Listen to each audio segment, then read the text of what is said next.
सम आप सबको डॉक्टर रजनी रमन झा आचार्य संस्कृत विभाग राजकीय महारानी सुदर्शन कन्या महाविद्यालय बीकानेर का नमस्कार स्वीकार।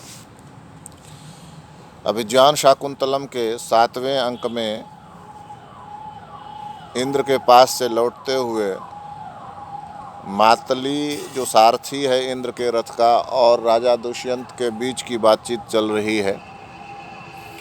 राजा कहता है कि यह इंद्र का बड़प्पन है कि मुझे इतना सत्कार दिया, मैं तो उसके कारण से ही ऐसा कर पाया, इंद्र की कृपा से ही। और उसका उदाहरण देते हैं कि जो अरुण है, अरुण जो सूर्य का सारथी है, वह अपंग है, फिर भी वह रथ को चलाता है और इतना बड़ा अंधकार को दूर करता है। अंधकार को दूर करने के लिए पहले अरुण ही आता है। तो यह किसका प्रभाव है? यह सूर्य का प्रभाव, स्वामी का प्रभाव होता है, तो सेवक वह काम कर लेता है। मातली कहता, अब यहाँ से हम आगे चलते हैं। मातली कहता है सदृशमेव तत्, बिल्कुल ठीक बात है, ठीक कह रहे हैं आप। स्तोकमंतरमतीत्य, थोड़ी दूरी तय करके कहता है आयुष्मान इतः पश्य नाकपृष्ठ प्रतिष्ठितस्य सौभाग्यमात्म यशसः। यह देखिए स्वर्ग पृष्ठ पर प्रतिष्ठित अपना सौभाग्य आप देखिए।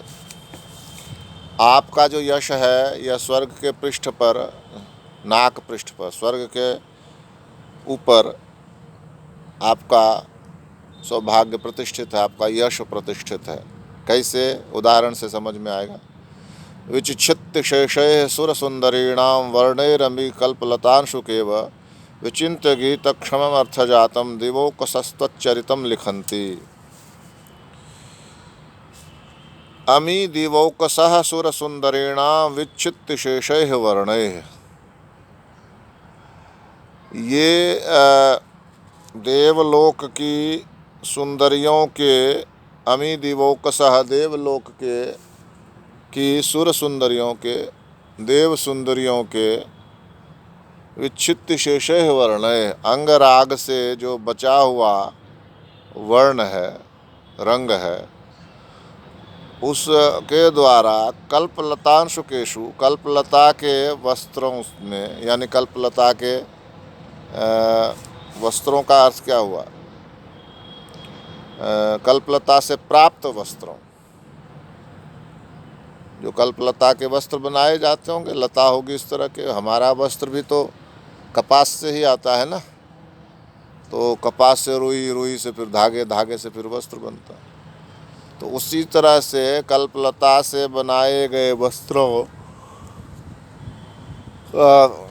पर गीतक्षमम, गाने योग्य, अर्थजातम, अर्थ से युक्त,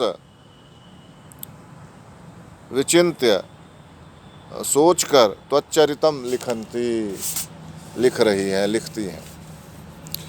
ये जो आप देखिए स्वर्ग के पृष्ठभाग पर, जब हम निकल रहे हैं तो पीछे मुड़कर देखेंगे ना, तो स्वर्ग के पृष्ठभाग पर क्या स्थिति है कि यहाँ जो सुरसुंदरियाँ हैं, देवताओं की स्त्रियाँ हैं, वे अपने अंग में लगाए जाने वाले राग जो बच गए हैं, वर्ण जो बच गए, उनसे कल्पलतांशुकेषु, कल्पलता से बने हुए वस्त्रों से, गीतक्षमम, गाने योग्य, अर्थजातम, अर्थ से युक्त, सोचकर आपके चरित्र को लिख रही हैं, आपके बारे में लिख रही हैं। इसको ऐसे रखें कि वे अपने अंग से बचे हुए, अंगराग के बचे हुए वर्णों से कल्पलता से बने वृक्ष पर गीत लिख रही हैं। और गीत कैसे? गाने योग्य गीत लिख रही हैं। और वो किससे संबंधित है? तो आपके चरित्र से, आपके चरित्र मतलब आपकी कथा से, आपके व्यवहार से। चरित्र में सब आ जाता है, व्यवहार, विचार, चलना फिरना, उठना बैठना, कहानी कह सकते हो, आपसे संबंधित। जैसे रामचरितमानस है ना, कि राम का जो चरित्र है, राम के बारे में जो कहानी है, उसी तरह से चरित मतलब एक व्यक्ति से संबंधित कथा। तो ये जो चरित है, उस चरित को, आपके चरित को ये सुर सुंदरियाँ अपने अंगों में लगाए जाने वाला जो अंग राग है, उसके बचने से, उसके बचे हुए भाग से इस लता से बने हुए वस्त्र पर, कल्पलता से बने हुए वस्त्र पर आपके चरित्र को, आपकी कहानी को जो गाने योग्य है उसको वो लिख रही हैं। राजा मातले असुर संप्रहारोत्सुकेन पूर्वे द्युर्दिवम अधिरोहता मया न लक्षितः स्वर्ग मार्गः। राजा कहता है, पिछले दिनों असुरों को मारने के लिए उत्सुक होकर आकाश पर चढ़ते हुए असुर संप्रहारोत्सुकेन, असुर पर प्रहार करने के लिए उत्सुक, पूर्व में दिवम अधिरोहता, स्वर्ग के लिए चढ़ते हुए, मया न, मैंने नहीं, लक्षिता, ध्यान से देखा, क्या, स्वर्ग मार्ग, स्वर्ग के मार्ग को, मैंने स्वर्ग के मार्ग को ध्यान से नहीं देखा, क्योंकि मैं असुरों पर प्रहार करने का उत्सुक था और उधर ही मेरा सारा ध्यान लगा हुआ था। कतरस्मिन मरुताम पथिवर्ताम है।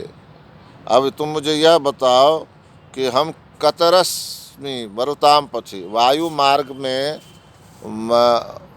मरुतः, वायु के मार्ग में हम कहाँ पर हैं, किस वायु मार्ग में है। वायु मार्ग वैसे आकाश को भी कहते हैं, वायु जिस मार्ग से चलता है उसको वायु मार्ग कहते हैं, यानी आकाश को भी वायु मार्ग कहते हैं। तो हम किस आकाश के किस भाग में हैं, हम किस वायु मार्ग पर हैं, दोनों अर्थ ठीक है। इसके बाद आगे कहता है, मातली कहता है, त्रिस्रोत संवहत यो गगन प्रतिष्ठाम ज्योतिषी वर्तयति च प्रविभक्त रश्मि तस्य द्वितीय हरि विक्रम निस्तमस्कम वायोरिमं परिवहस्य वदन्ति मार्गम। द्वितीय हर विक्रम निस्तमस्कम, दूसरे जो हरि वामनावतार जो आकाश में, वह परिवह वायु का मार्ग कहा जाता है, जो आकाश में स्थित गंगा को धारण करता है। त्रिस्रोत संवहति यो गगन प्रतिष्ठाम, गगन में जो प्रतिष्ठित है त्रिस्रोत सम, गंगा, उसको जो धारण करता है, और साथ ही जो आकाश में स्थित गंगा को धारण करता है। दूसरी बात वह कि जो किरणें बांटकर नक्षत्रों को घुमाता है, ज्योतिषीं वर्तयति च प्रविभक्त रश्मिम, जो किरणों को बांटकर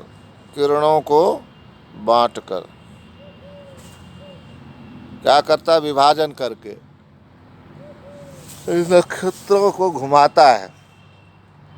ज्योतिषीं वर्तयति च प्रविभक्त रश्मिम, जो किरणों को बांट देता है, और ज्योतिषी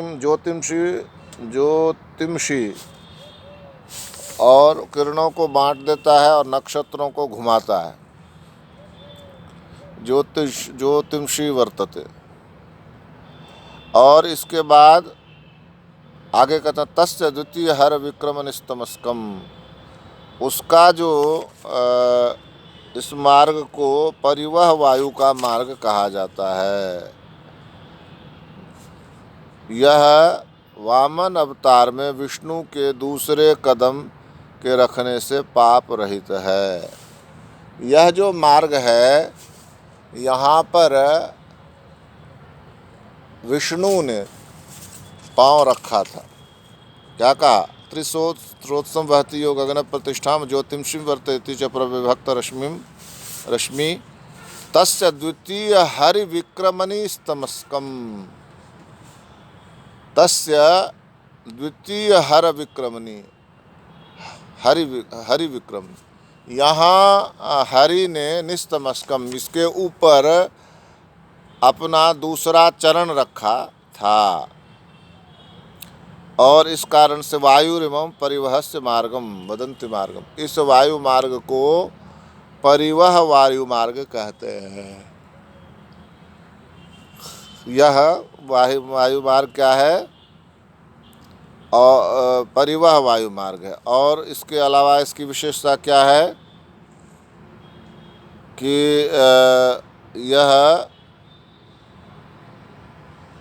त्रिशोत्सम वदन्ति प्रसिद्धति वदन्ति मार्गम, इसके साथ ही यह क्या है? निस्तमस्कम, यानी कि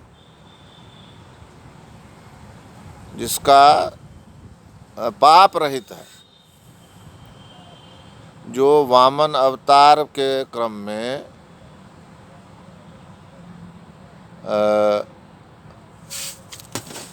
द्वितीय हरि विक्रम निस्तमस्कम इमम मार्गम तस्य परिवहस्य वायु मार्गम, उस वायु का यह जो मार्ग है, इसको परिवह मार्ग कहते हैं। यह वह मार्ग है जहाँ हरि ने वामनावतार में विक्रम जो पांव चलाया था, तम उस विक्रमनिः तमस्कम, तो उसमें जो पांव उनका पड़ा, उस कारण से पाप जो था वह रहित हो गया। यह जो वायु का मार्ग है, यह परिवह मार्ग, यह पवित्र मार्ग है, क्योंकि हरि ने वामनावतार में जब 3 पग रखना चाहा था, तो दूसरा पग यहीं रखा था, इस वायु मार्ग पर, और इस कारण से यह वायु मार्ग जो है वह बहुत पवित्र हो गया। तो मातली राजा कहता, मातले अतः खलु सबाह्य कारणों ममांतरात्मा प्रसिद्धति, इसीलिए इंद्रियों के साथ सबाह्य कारणों ममांतरात्मा प्रसिद्धति, मेरा जो अंतरात्मा है वह प्रसन्न हो रहा है। रथांगम अवलोक्य मेघ पदवीम अवतीर्णो स्वः, फिर वह किसको देखता है? चकवे को देखता है। रथांग मतलब रथांग पक्षी है, चकवा पक्षी को कहते हैं। तो कहता है कि हम दोनों मेघ मार्ग में उतर आए हैं। वायु का जो परिवह मार्ग था, उससे अब हम कहाँ उतर आए हैं? मेघ मार्ग में। कारण चकवा पक्षी दिखाई देने लगे हैं। चकवा पक्षी जहाँ तक बादल है वहाँ तक उड़ने में सक्षम होता है, तो वहाँ चकवा दिखाई दे रहे हैं, तो इस कारण से लग रहा है कि हम मेघ मार्ग पर आ गए हैं। तो मातली कहता है, कथम अवगम्यते, आप कैसे जानते हैं इसको? तो राजा कहता है, अयम रविवरेभ्यश्चातके निष्पतद्भि, यह जो चातक हैं, अब आपका जलकण से भीगे रिम वाला यह रतीलियों के छिद्रों से निकल रहे चातकों और बिजलियों की चमक से गिरे घोड़ों से उन बादलों के ऊपर अपना जाना सूचित करता है, जिनके उदार वारी गर्भ वाले हैं। ये क्या कह रहे हैं कि अयम अरविवरेभ्यश्चातके निष्पतद्भि, कि यहाँ आप देखिए कि ये जो रथ है, रथ के अरों के बीच से, रथ के पहिए में ये से जो डंडियाँ होती हैं ना, साइकिल में जैसे स्पोक्स होते हैं, वैसे ही रथों में जो डंडियाँ होती हैं उसको अरा बोलते हैं। तो अरों के बीच के छेद में से वो पक्षी जो है वो निकल रहा है बीच में से, चातक पक्षी, क्योंकि चातक वाला देश का में चातक को ही देखा था उसने, तो कहा ये चातक जो है रथ के पहियों के बीच से निकल रहा है। और बिजलियों की हरि भी चिरभाषाम तेजसा चानुलिप्ते, और जो घोड़े हैं रतीलियों के छिद्रों से निकल चाहते, और बिजलियों के चमक से घिरे घोड़ों से ये जो हमारे घोड़े चल रहे हैं ना रथ पे, ये बिजलियों की चमक से घिरे हुए हैं। ठीक है, हरिवीर चार भाषाम तेज सानुलिप्त, उससे घिरे हुए हैं। और चमक से घिरे घोड़ों से उन बादलों के ऊपर जाना। तो हम ये बादलों के ऊपर हम जा रहे हैं, यह कैसे पता चलता है कि एक तो ये चातक जो हैं वो हमारे रथ की तीलियों के बीच से निकल रहे हैं, दूसरा बिजली चमक रही है, उसने बिजलियों की चमक से ये हमारे जो घोड़े हैं वो घिरे हुए। तो यह सूचित करता है कि यह उदर, यानी कि ये जहाँ पर है वहाँ वारी गर्भ है, यानी कि पानी है। इसको अच्छी तरह से कल देखेंगे। आज इतना ही, धन्यवाद।